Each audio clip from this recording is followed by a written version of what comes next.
It was a miracle. Dr. Randleman had done it. He made thoughts visible, his achievement, double-A numerical calculations of images and emotions. Dr. Randleman was a genius known throughout academia as a prodigy among prodigies. Attending Harvard at 15, he graduated 5 years later with a master's in both cognitive psychology and computer engineering. This put him on a path to greatness. He was very outspoken and promised results. He boasted to the tabloids once, "Someday, soon, I'll make something unimaginable." 1, 2, 3 years passed and nothing came about. Everyone eventually moved on to the other breakthrough promising scientist, one being Dr. Ingram in Germany. He discovered a new way of processing light into energy by compressing the photons to such a point that the light would become solid. The amount of energy in one size coin glowing light battery would power a computer indefinitely. His most recent invention, Model 2197, was now being implemented in the voluntary companies. The Star Crusher, the name the public dubbed Ingram's invention, gained notoriety quickly. 6 years later, Nathan Randleman's pledge to revolutionize the world, he came forth again and said he had finished. It was done. He made a way to quantify a person's thoughts. The world was rocked by his announcement. In no time, everyone wanted an interview with a genius. Demonstrations were held in Sweden where Randleman and his team took a random volunteer from local universities.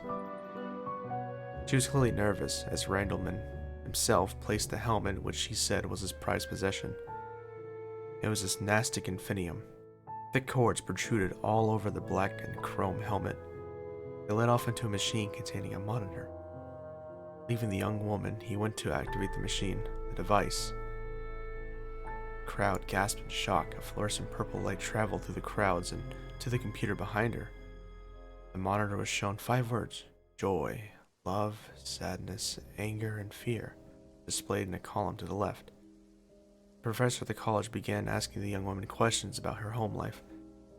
Suddenly, a stream of equations sprung from the love row at the bottom of the screen, where the final measurement next to them displayed big for everyone else to see a perfect portrait of her mother.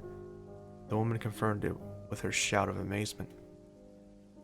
It was a black and white picture, but it was her. He was even smiling. The room broke out in applause, and the world showered him with praise afterwards. There were non-stop interviews and businesses pitching their ideas for making a profit. Nathan did his best to sift through the good and the bad. He felt he spent his time well. He performed live demonstrations on his social media. Of course, he did the natural thing and capitalized on many deals, resulting in millions. It mostly came through smart investing, good marketing, and of course, signing a multi-million-dollar contract with the government didn't hurt. Who knows what they were up to with this technology? Nathan didn't want to think about those kind of things. He felt more than justified in his decisions. He sent many Nastic Infinium to research labs and mental facilities. In fact, today on Nathan's channel, he was going to use the Nastic Infinium on a particularly disturbed man. His name was Jake Tobias. He was a convicted murderer, sentenced to life for murdering 15 people, including children. Apparently, he raved on about the voices. Voices told him to skin that woman alive.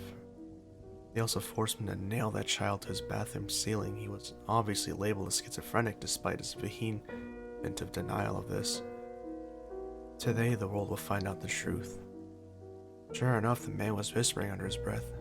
Nathan and his insanely attractive German assistant were in the process of finishing up the preparations. They were setting up the equipment in one of the old cells in the basement of the maximum security mental facility. Turning to see the man walking in, Nathan froze. Tobias looked like death. His cheeks were gaunt and his skin was palely, sickly white. His hair was messy, but his eyes were steady and comprehending. Immediately, Nathan was unnerved by Tobias. Walking away, Nathan instructed the crew to get ready to go live. For a few moments, everyone flew around the room in a whirlwind. As the guard strapped the man down into the chair, Nathan tried not to make eye contact. The old man, cold, blank, black eyes borne to Nathan's. Tearing away his gaze from the strange man, Nathan turned to address the camera.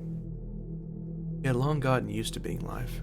He learned to be a little charming over the years. The cameraman suddenly counted down from 5. As his last finger remained, the light on the camera came on, and Nathan started. "Well, guys, you asked for it," he moved elegantly, revealing Jake Tobias. He imagined the streams of comments that might have just occurred, grinning to himself, and he went on. You all want to see what Nastic Infinium would find in the mind of a madman. A guy who taken 15 lives and has no remorse.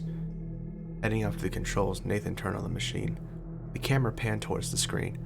One by one, 5 emotions it would detect appeared. The stream could still hear Nathan's voice. Without further ado, ladies and gentlemen, the facility psychologist began. She was almost familiar with Jake due to the frequent visits.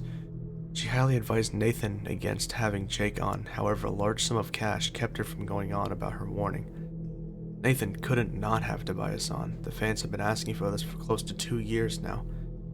It'll be fine, he told himself. Everything was going well. The questions were about a few of his victims.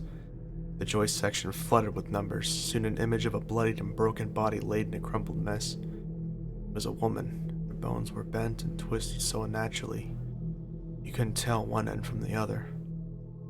Next, the psychologist brought up one of the children he attacked, Joseph Carter. Do you remember him? Quickly, the anger icon grew bright and the numbers came pouring. The sight of this kid being tortured flashed on the screen. In a few seconds, the image faded. Nathan had predicted all these things, so why was he still uneasy? He couldn't explain it, but he had a feeling about this guy. Maybe just buying into the hype. Looking back over at the man recalling memories, Nathan decided to reserve the judgment until the end. Besides, he thought to himself, the part everyone's been waiting for was fast approaching. After a few more deliberate questions, she had finally arrived at the voices. She was visibly nervous, licking her lips several times and stroking her non-existent hair out of her face. She cleared her throat and licked her lips once again before asking, Who are the voices you hear? Nothing happened immediately. The silence grew as everyone's imaginations went wild, trying to anticipate what was next. Slowly, the anger icon shone dim. Then joy glowed softly. Then sadness. Then fear. Nathan knew he should switch off the machine. He knew this wouldn't end well, but he just stood in surprise at what was happening. Crimson numbers appeared randomly all over the screen. The display filled up with red numbers, and in no time the screen was all red. The image flicked onto a landscape. It was gray and desolate. The sky was black, and a couple of mountains stood off in the distance. What was most frightening was the thing smiling back. The creature was jet black and had skin that resembled leather. Metal spikes protruded out of every part of its body. Its eyes gave off the most evil, cold feeling.